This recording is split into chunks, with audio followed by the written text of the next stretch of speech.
Talk about a full plate. These colorful dishes come from a family-owned company right here in America. In weeks to come, we'll be looking at businesses making it in the USA. To begin, Elaine Quijano has a success story forged in a time of hardship. October 29th, 1929, Black Tuesday. When we look back on the Great Depression, we tend to picture it in black and white. The soup lines, the closed-up shops, the shanty towns, all just shades of gray in our collective memory. So it's a bit surprising that in the midst of that drab time, a rainbow of color flooded into homes across the country.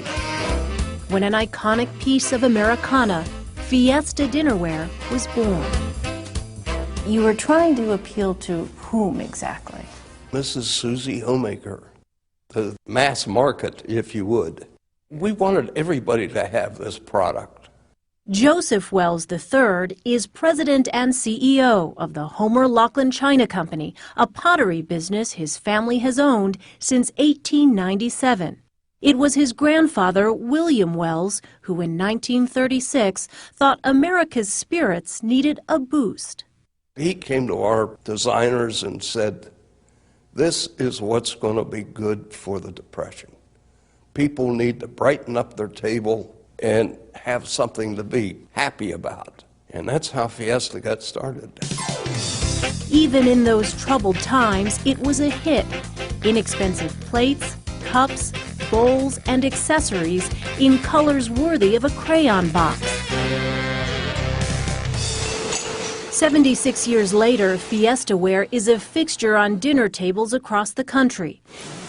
It's a favorite on bridal registries and has inspired a legion of collectors. My kids love it. All the colors are fun and festive. My aunt had some, and I just fell in love with hers. I like that it's American made. It's an explosion of color.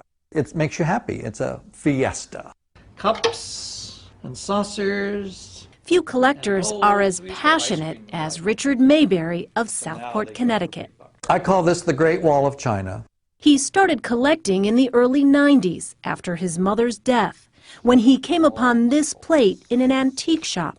I looked at it and I said, oh my gosh, my mother had this when I was a kid. So this is the plate that started the whole thing.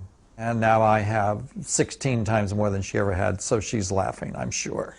It's amazing.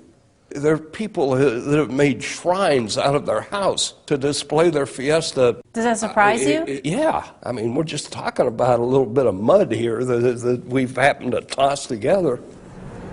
But at this sprawling factory on the banks of the Ohio River in Newell, West Virginia, that mud is transformed into something beautiful in much the same way it was back in 1936, by hand.